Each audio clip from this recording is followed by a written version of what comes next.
Oh, hey. Welcome to Chronicles of the Phoenix, the podcast. The podcast. Woo. Today, we're going to have an awesome conversation. Yeah, we are. We always do, don't we? We do, but I'm trying to change up what I say because I usually say I have a really exciting conversation, and I just don't think exciting has to be the word that I use every time. So today I said awesome.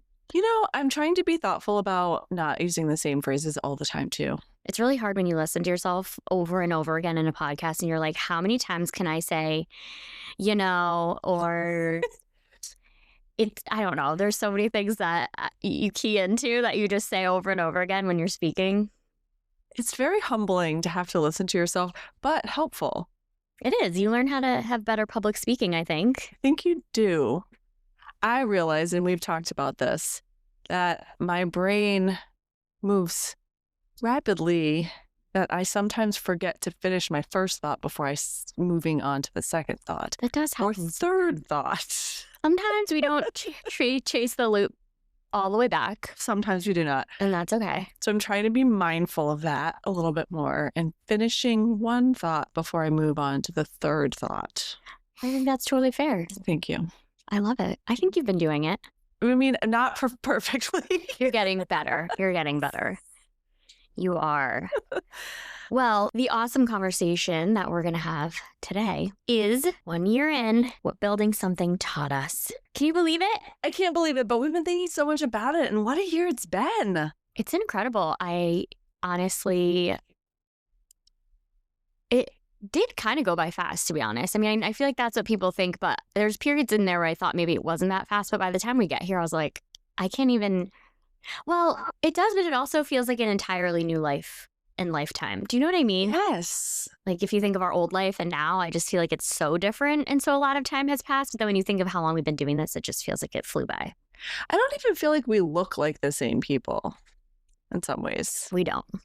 right? Like, I just feel like our aura has shifted so much, and like how we embody Mm, our being in the world is so different that like yeah. it manifests itself in the way we present ourselves so differently. Yeah. I agree. I think we show up differently, and it's been really fun to challenge ourselves in new ways. Like, I don't know. There's just a lot, but I agree. The aura thing I think is strong though. That feels Mhm. totally accurate to me. Yeah.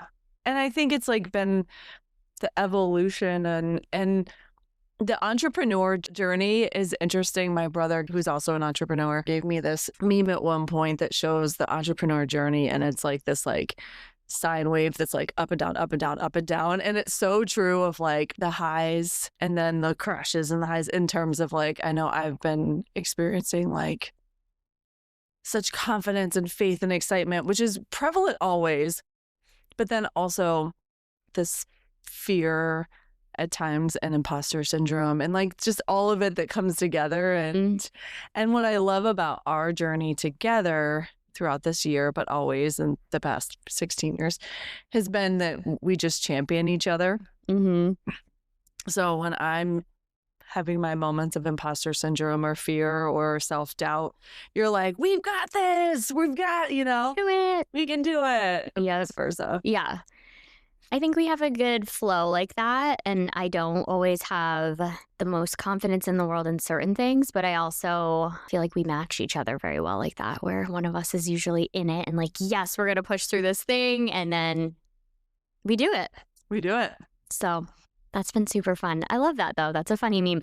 That's true. I do think there's just so much of this last year that has felt like a roller coaster, even from where we started. I don't know that I had a strong vision for exactly where we'd be by this point in time, which I loved and I wanted to keep open. But I also definitely know there's been a lot that we've done this year that I didn't expect or wouldn't have seen us doing. So it's been really fun. Yeah. If you could describe this past year in one word, what would it be and why? I would describe it as, I'm not good at the one-word descriptions. I'm not a one-worded person. You can give 3. 3? All right, 3 feels better. I think this year was the first thing that keeps popping up into my head is like, I feel like I gained a lot of insight this year. Like, that's a word that keeps coming into my head right now. It's just like, and for me, what that means is like having the capacity to really like zoom out and look at things and learn and understand like myself, but also this business we're building and like each other in these new roles that are different for us than what we've had all the years we worked together. And so I keep going back to, I guess that is my one word. It's like something around gaining insight and like, or insightful, like just building this. Or another word I think is also just like having a lot of presence, like really being tuned to where we are and what we need and like taking that information in and then going forward with that. So just being very intentional about our thought or about our actions. Do you have a word? I do. I knew you would. What is it? I'm going to ask you all the questions today. My word would be evolution.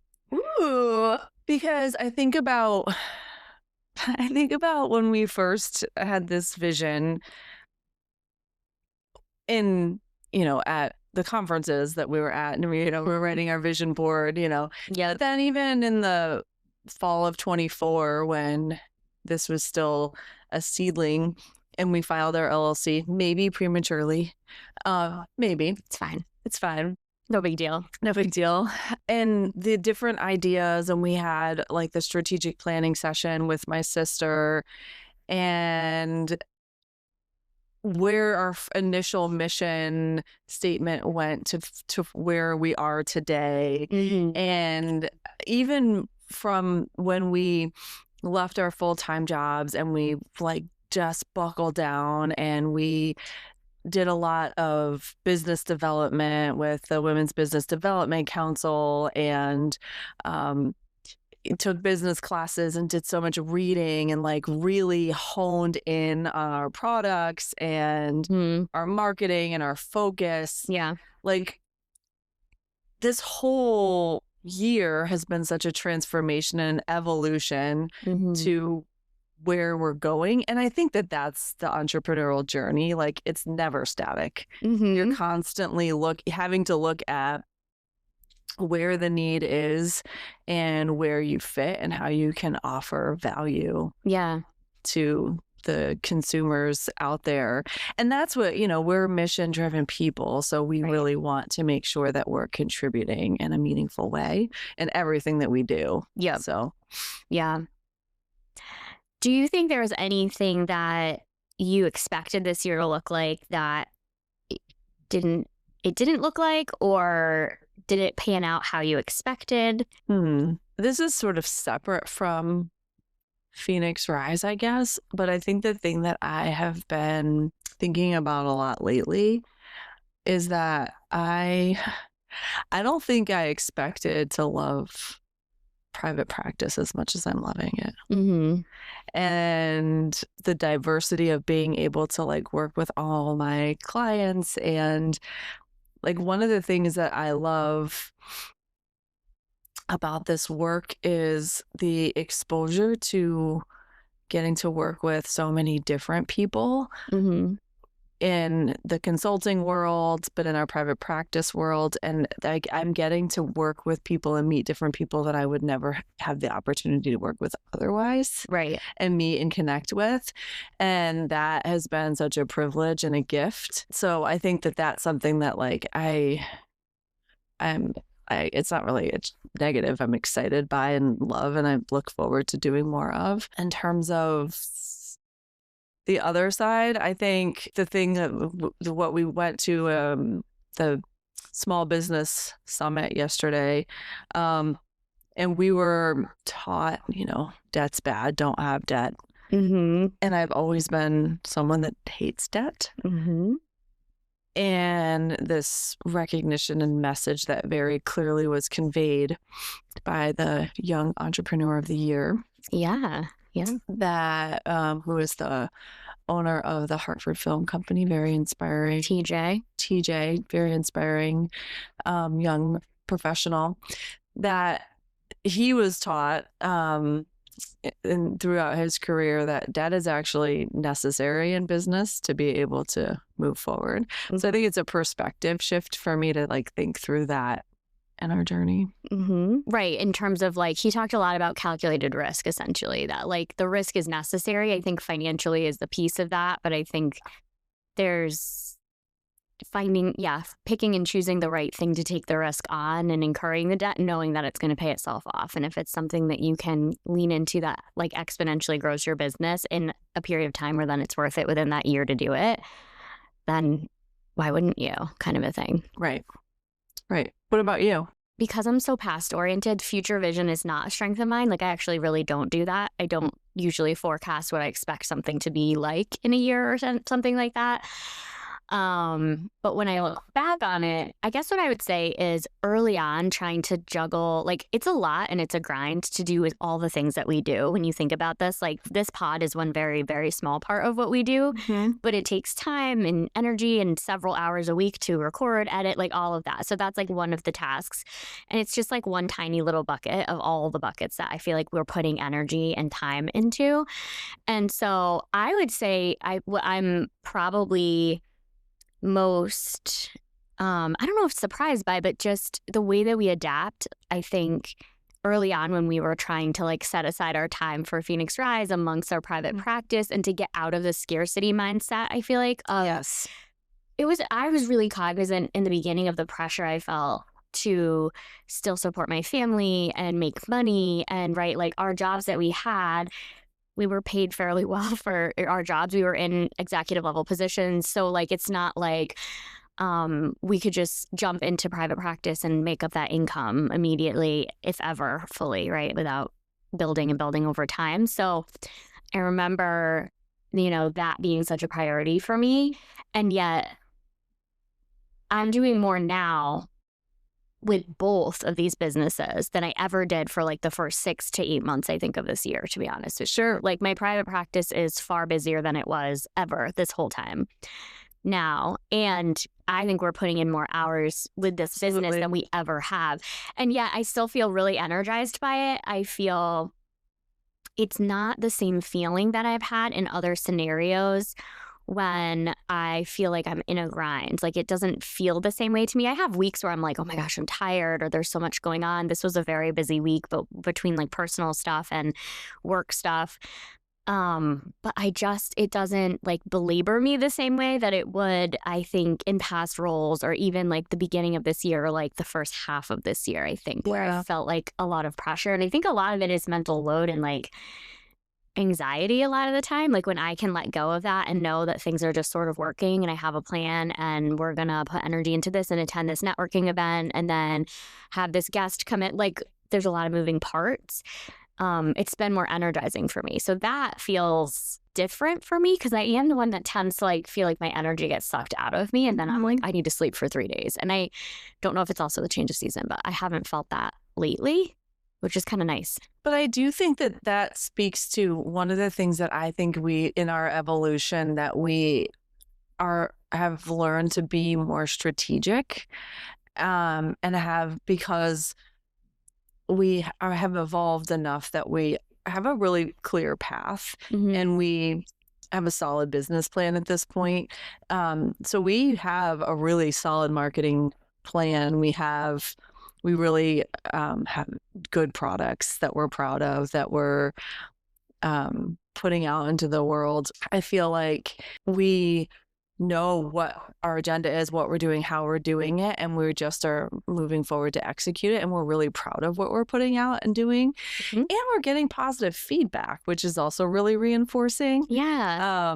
And that's what I've noticed in you too. Like you do have a lot of energy and your pace is really fast. Like some days I'm like, dang, Courtney, I can't keep up with you right now. I don't know where it came from. It's impressive. I love it. But it is different and it actually feels different to me. I do feel like in the fall, for example, compared to now, trying to like, even when we were like, all right, we're carving out this day to just do Phoenix Rise and like even the transition, I was like, oh my God, how am I going to fit everything? And like, it was fine and we figured it out and I wanted to figure it out. But it was just a different mentality than I have now where it is just like, this is the plan. This is what we do. I don't know, I find that you and I are easily able to pivot when we need to, which we know is one of the strengths we have. But like if we have to prioritize a networking event over like a day where we spend time planning social media, like we figure it out, we find the time to do the other things. And I just don't feel as burdened, I think, by like the level of responsibility on us. I feel like at the end of the day, like it's all exciting stuff that I really enjoy. And when you're doing something you love, it just doesn't feel like work in the same way. Totally. And we have the right tools in place. Mm-hmm. You know, I think like getting the right CRM so that we can track our needs. Yeah, we can share each other's calendars and be able to like easily schedule it. Like you could easily figure out when you could put in this pod. Right. Finding a new time if we have to, because we went to the event yesterday. Yeah, it reminds me of that conversation yesterday. One of the panels that we went to, and Aaron had mentioned, we did the Connecticut Small Business Summit yesterday. And it was cool because there was a bunch of different panels just talking to people about like things to utilize in your business, things to think about, financial conversations. But one of them was about the use of AI in your business. And I loved that conversation they had about like really breaking down within your business, like what, just all the things that need to be done in general, and then what needs you to do it, right? So what needs a human brain, and then what are the tasks that you can start to kind of look at, like, can I funnel this over to AI to help with, especially if it has to do with like gathering data, building reports, like that there's a lot of ways that you could creatively use things and tools to our advantage. And I think we've been doing more of that and like getting systems in place so that it's not as much mental labor, but also just time to get things done. And we can still be very much on top of understanding how our business is doing, like all those things. We're not like ignoring anything. As a result, we're able to just continue to function smoothly, but use our brain power for what we want to use it for most. Totally. What has been, because we've had to learn so many different new skills and, we just have had to learn so many different new skills over this last year. What has been the thing that you've had to delve into and learn that has been your favorite thing that you've had to learn? And what is the thing that you've been like, well, if I never had to learn that, or as soon as we have the resources to hire someone to take that on, I will be very excited to do that. See, that's a tough question for me because I really like to do as much myself as I can, which maybe you've realized. You're like, we should just do this or have this. I'm like, we can do it. No, I'm doing it myself. I don't know where. I was actually thinking about that the other day. Like, I don't know why I'm like that. I think it's the artist in me. I have a very hard time letting go of creative control. Interesting. A very hard time of that. And not because I actually think I'm better at it than anyone else. I can't, like, for some reason, I'm like, I'm going to at least like give this the best try I could possibly do to make it what I want it to be. And then if it fails, then I'm like, okay, I guess I'm not good at this. So, and I've loved learning this pod, for example, right? I came from a music background, so I had some skills in like understanding how to like plug these guys in and get it going. Although anyone you talk to, Bill, my husband, Tyler, like anyone who's done music stuff with me, I'm never the one to set up the stuff. So I know what I'm doing, but this was a new skill in the end for me to figure out. I've been impressed. Thank you. Editing it, like, again, would I love if someone could just like take it and edit it and make it great? Yeah, I think that would be nice. But I also like kind of love doing it. Like I love hearing the stuff that we talk about. It's not super hard to do. I like to that's when I really listen to it all. Like, I don't know. It's just part of my process at this point. So I love learning that. And I know a part of like the next leap is some of the video stuff we talked about and figuring that out. And I don't think that'll ever get to like top tier level for me. So that's one that I'm sure eventually will be like, all right, someone else can take this stuff. And I would say the thing I really wouldn't mind farming out is social media. I do it and I don't mind doing it. It's not like a huge burden. You can set so much of that up ahead of time. I already like woke up today like, oh my God, I have to get things ready for Monday, Wednesday, Friday next week. And I haven't done any of it yet. And I know I'll probably do it this weekend. But it's just like those moments of like, there'd be things where it's like, oh, if I could just be like, hey, here's what we wanted to do this week. Like, can someone do that? Yeah. That would be lovely. Like these social media people who have assistants. If anyone needs an internship, That's Yeah. social media. If you need to intern and we can sign off on hours and you can run our social media and maybe make some like reels for us, that would be great. I don't think that's my total skill set. I'd love to learn it. And I've joked with Aaron that maybe what will come of this whole business is I just become like TikTok famous accidentally and then I make $1 million doing that. I don't know how people do it, but they seem to have really crazy lives and they're really rich. So it's a side quest we could go on. It is. And I think you could, I mean, the psychic did think that you should be on Channel 3. Yeah, I still have to figure that one out. So that's what I would say. I would say I like the podcast stuff. I even do like learning some of the more like visual stuff, even though that's not my strength. But social media, I would totally be like, someone else lead that. Mm-hmm. Fair. Do you have an answer to this? Or... I mean, I love decorating the office. Yes, obviously. I wanted you to share. Yes, tell us. You're the best decorator in the world, by the way. That's your real like side gig. That could be a real gig. Is your decor and like helping people like, setting up pretty vibe. So good at setting up a vibe.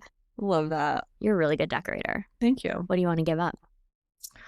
Well, I learned that I hate editing reels. Videos. Okay. The tediousness of that task.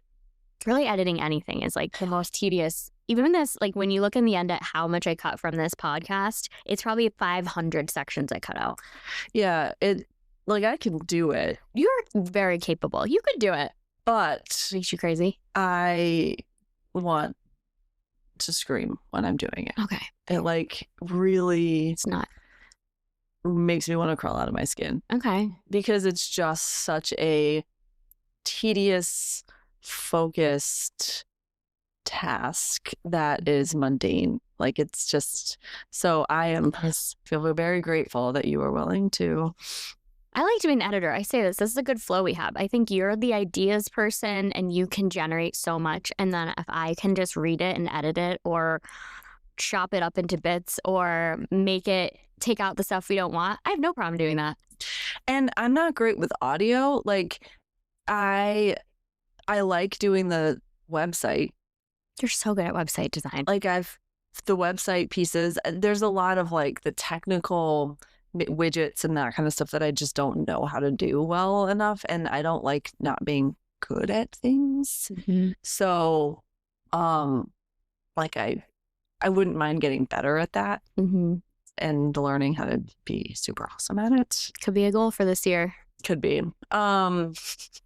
So, but that is something I actually did enjoy, is learning how to do website stuff. It's been wicked impressive. You just took that and ran with it. And see, that is not my jam whatsoever. And it would make me, I couldn't even log into the website. I was like panic texting Erin, like when she's not even in this state, like, hey, don't want to bother you, but I need to fix something on the website, on my article, whatever. And I was like, oh my God, how do I do it? But I did figure it out eventually, but you had to help me like get in because my account, that's my other problem is I make accounts through all these different emails that I don't know why I do it. And then I'm locked out.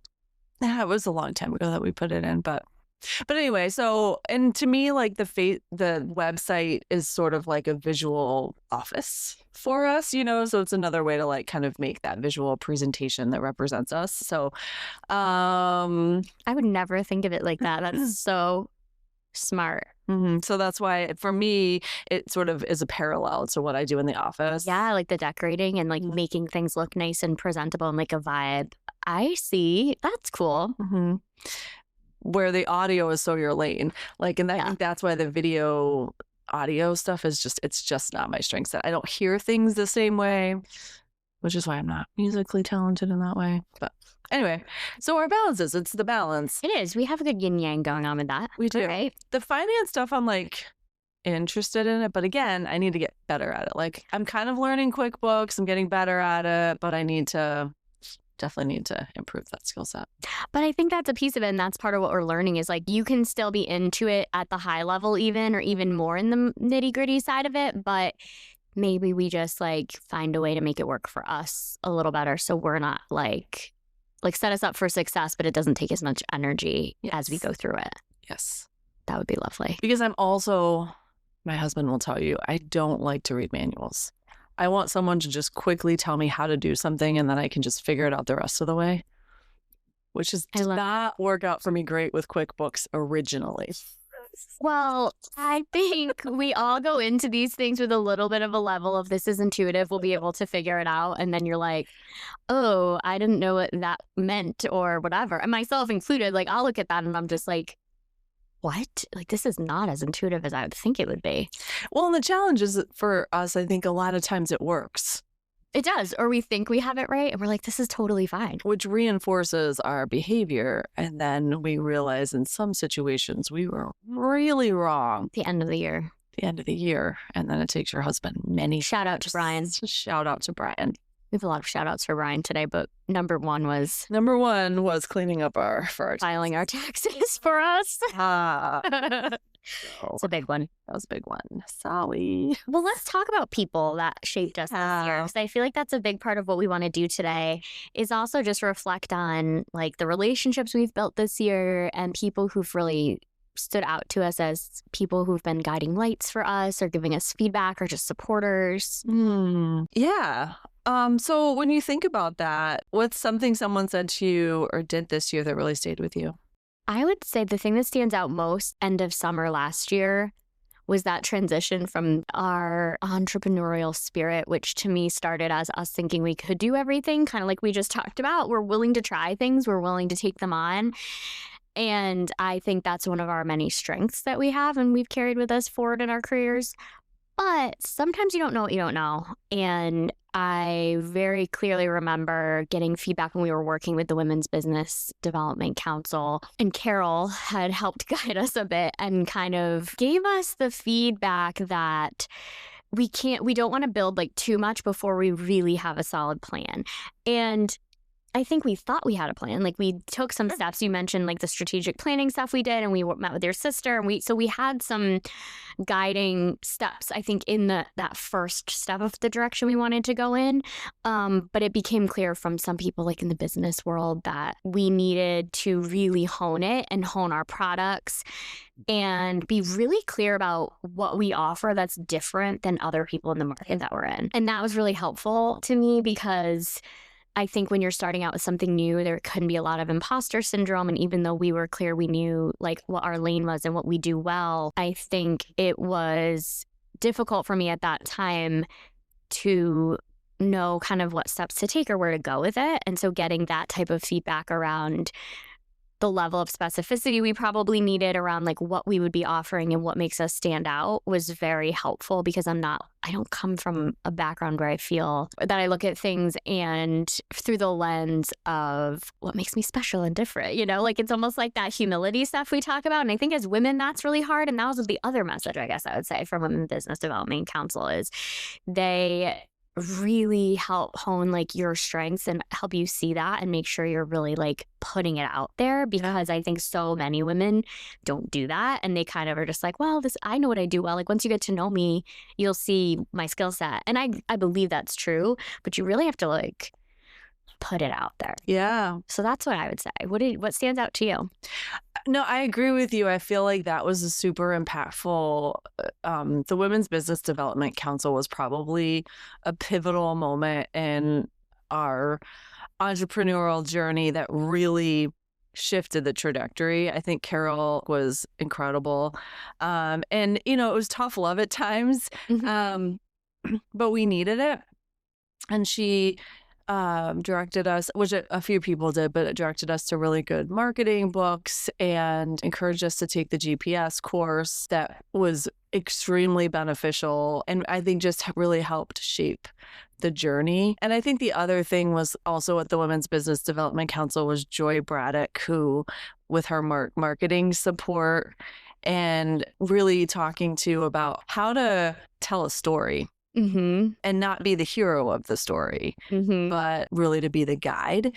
And I think I'm still, learning how to do that and get better at that. But I think that they've been wonderful. It's such a great free resource in the community that I highly recommend. Yeah. And I know this through some of the things they've said, but it focuses on women. But there is some stuff that men have access to through their grants and other opportunities like that as well that they have. But especially if you're a women-owned business or you're wanting to start a business, they are number one recommendation. They've been so helpful. I think the other thing that I think multiple people have said it, but I think it's just that's really stuck with me is that you will make mistakes. Mm-hmm. And there isn't a business owner that hasn't made many mistakes, and oftentimes very costly mistakes. Sure. Learn from them, dust yourself off, and move on. And I think that that's just helpful in the humility of this journey to, obviously I know that, but it's just, we have definitely made mistakes. And it's just helpful to know that like, it's just part of the journey and the process. Yeah, I think everyone was so helpful in reinforcing that and very kind about it, but recognizing. And then when you have these resources and tools and other people to network with, like everyone is so open to share lessons learned. Like that's what I've noticed, even in some of our networking events that we've attended, like people we've met who've been in the game of any business, even if it's totally unrelated to what we do, has been very open with just sharing like their missteps or, what got them to the next step that helped that. Like I just have found people so helpful, and there's not a mentality at all. We've talked about this from like the conference we did too when we were talking about play, but they're really just, I have not really felt like there is an experience we've had where people are really guarded or protective of their information or like their journey, that people tend to be pretty open and sharing resources, clients, like I don't know. Do you know what I'm saying? No, I think about that all the time because I think you think, and there's this fear that it's going to be this cutthroat environment and very competitive. Mm-hmm. And what our experience has been is that there is enough space for everyone, and that who is going to be a good fit for us is not going to be the same for another leadership consultant. Right. So we all work together, support each other. So people that are further along in their consulting business are happy to sit with us and support us. I've met with different colleagues from around the state that I used to work with that were willing to like look at our stuff and give feedback and make connections. Like it's just been such a wonderful experience to see meet new people, but also to see all the support that entrepreneurs across the board have of lifting each other up. Yeah, it's been really powerful. And I think when I speak about like the energy and the motivation, like that's a huge part of it. I love the flow and the benefit we get from attending these events, meeting people. Like we were and to me, it's like just these little moments where you're like, oh, that's like a fun thing. But like even yesterday when we went to that summit, we sat next to someone who remembered us from the SHRM conference, which I was like, okay, it was just like those moments where, and that was a big conference, but I just like, it's those moments where you realize like, oh, it's working, we're casting our net, it's out there, people are picking up on it. So I think that's been exciting.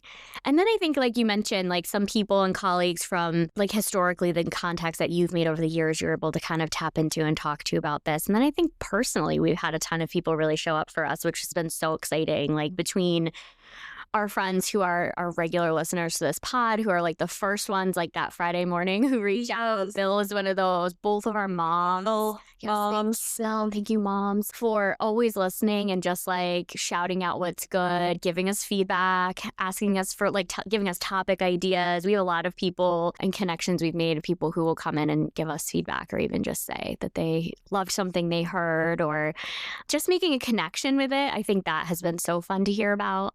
It's so reinforcing to know that the intention of this pod is landing for a lot of people and that it's resonating. And yeah, I have a lot of people in different aspects of my life that'll come back and be like, oh, you said this, or how was this activity that you mentioned on the, so it definitely is so reinforcing and beneficial when we hear feedback from people. So we're so grateful for that support. Absolutely. And so grateful for everyone who has shown up. I think of, we've been having a big social media push, as we talked about. Mm-hmm. And one of the things we've been sharing a lot of is like our brand video that we made this year, which is so fun to think about because we did that like at the end of the fall into winter-ish time last year. And how many people showed up for that to be a part of it. I mean, you were key in organizing that, but you had some great friends and family that showed up for that. Oh, they were awesome. Marcel with his clicking. Perfect pen clicker. Never met a better. Never met a better pen clicker. Such a good opening. Clutch. Yeah, no, they were awesome, wonderful actors, and just showed up, took time off of work to be there for us. So thank you. If you're listening, thank you for doing that. But if you watched the videos that we've been posting, we'll definitely check them out if you haven't, because there's some cool ones we have up on our website. We did a whole full brand video, and then we have several videos that we're sharing more as reels on social media of us like in conversation like we do with the pod. And also videos about the products we're offering. So definitely check them out. But Teresa Nat, who is awesome, she Really great. did amazing work with that. And it's just been so impressive to see how she takes like all the stuff we did and puts it together. And especially as I'm literally dabbling in the most amateur version of the video editing that I could possibly be doing, I'm like, wow. I mean, it is such, I knew before that it was very impressive. But when you test something out and you're like, oh, I could try to do that. And it's like, I can't do it like that. Right. So good. She just does such a great job. But she has her business, Teresa Nat Studio. So check her out. But she does some great work and really just helps you hone like your story that you want to share and put it to life. So that was such a fun process to go through this year and like help us define our vision. It really did, like all of her questions, she does such a great job helping you pull that together. And all of her questions actually really did help us like define even more shape what we're doing. And we got to meet her at the Southeast Women's Network, which was great. We got to sit next to her and we just struck up a conversation. And from there, it resulted in a partnership. Yeah. But that's been such a great network. Their coffee connection on first Wednesdays of the month for anyone that's local is great. Cheap. It's $5 and you don't even have to be in the network to go. So that's the thing. Like it's beneficial and you see the benefit of joining the network, but there's also like anyone can show up. So don't feel like you can't be a part of it. And it's $5. Meet people, get coffee. It's been great. Yeah. So how has your identity shifted over this year? I feel much more confident in myself and my skills, both in this business and as a therapist. Like you mentioned, I have held a small private practice for a long time, but it never was my full-time gig. And so like I mentioned earlier, I think I felt a lot of pressure going into this like new journey to provide and make sure I was like grinding and doing all the things.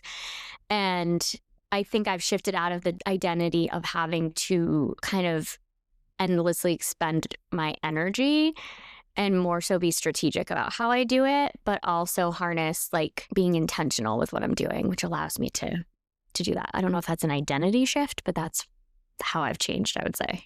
I love that. Oh, what do you think? I think that I am more present, I would say. I think that which maybe is a little bit of what you're saying too. Yeah. I'm much more focused on the here and now and what we need to do today and not so worried about what's happening way down the road. And I am able to kind of be in the room, in the space. And I think the word that also came to mind as I was thinking about it was content. I feel like that's shifted for me. And I don't know if that's an identity thing too, but I certainly embody feeling more of a level of contentment. And yeah, I mean, I think that as an identity, I identify now as an entrepreneur. That felt weird to me when I first started saying like, I don't know, but in the same way that like, it felt like an imposter to say when I first became a chief operating officer. I'm like, that's weird. Like, I'm not that fancy. It took like 6 months to get used to saying that. Sure. Before I could really like own it. And now similarly, I'm like, yeah, I am an entrepreneur, like I do own 2 businesses. And so I think that that's something that sort of has shifted in terms of how occupy the space. Yeah. So with that and thinking of our theme of our whole business, which is the Phoenix, right? So Phoenix Rise is like our identity here. Was there a moment this year where it felt like something in you had to break down in order for something new to emerge? I mean, I think that similar to what you've been saying, I think that I had to let go of the desire for security, right? And like, I think that one of the things that with private practice, with owning a business, like everybody says with starting a new business, it really takes 3 years to like fully get it launched and off the ground. Yeah. And I would say in our trajectory, like we're in all reality really rounding onto year 2. And, and so I think the 3-year mark is probably going to be fairly consistent for us too. And I think that I had to let go of the desire to want to have like a very consistent stability of finances. And I had to learn to trust that I was going to be successful. We were going to be successful, and that the money was going to come, and that I was going to be able to provide for my family in partnership with my husband, and that we were going to be okay, and just kind of have more faith in that process than I otherwise was comfortable with previously. Yeah, I think that makes a lot of sense. And I think that's a huge piece to let go of. I think huge.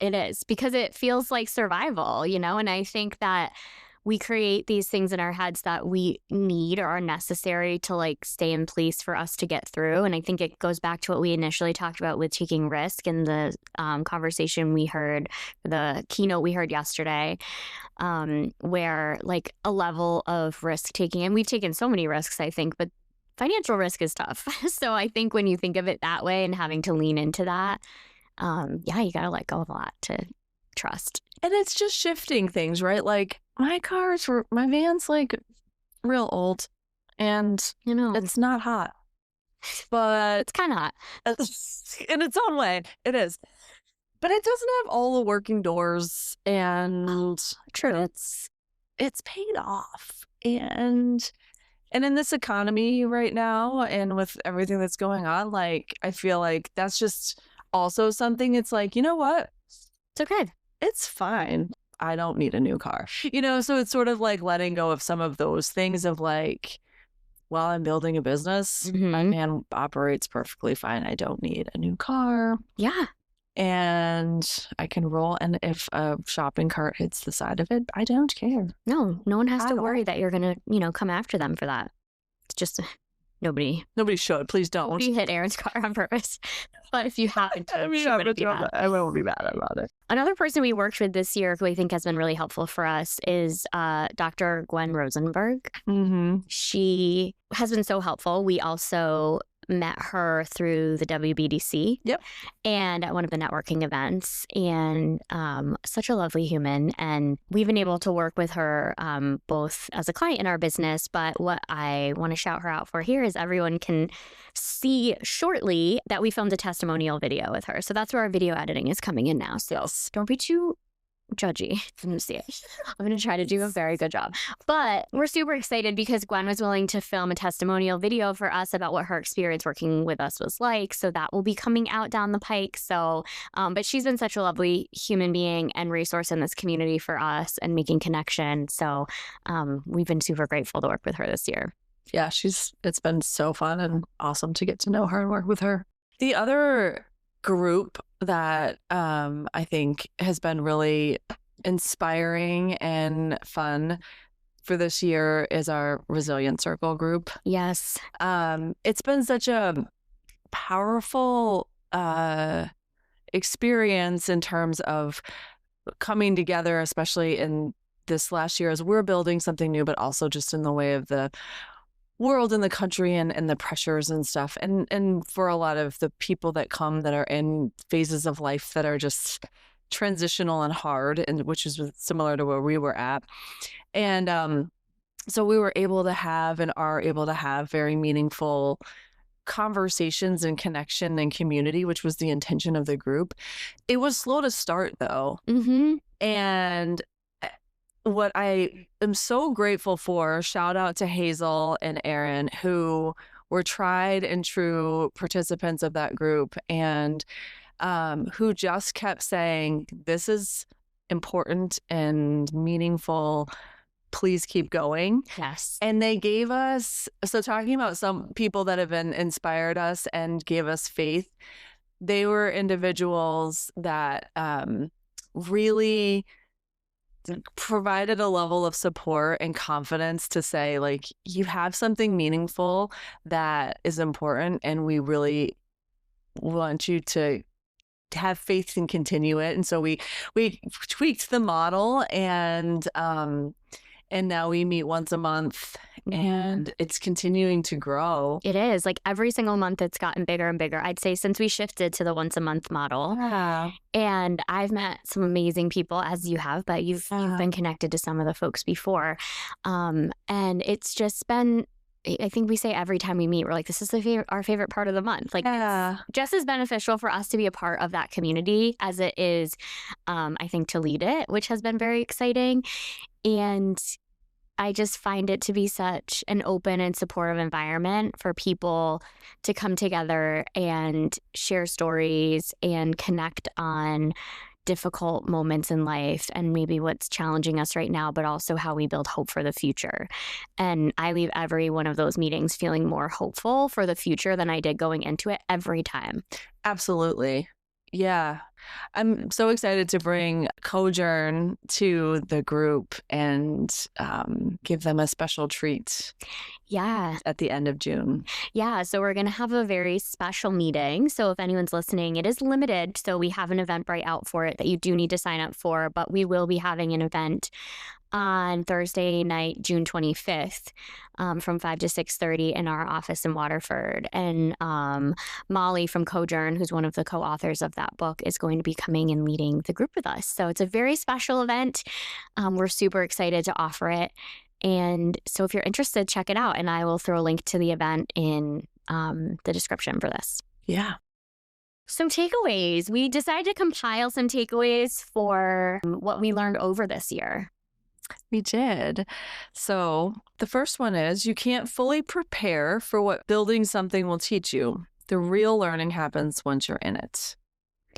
The people around you shape the experience more than the plan does. Support, connection, and alignment matter more than strategy alone. Mistakes are part of the process, not signs you're off track.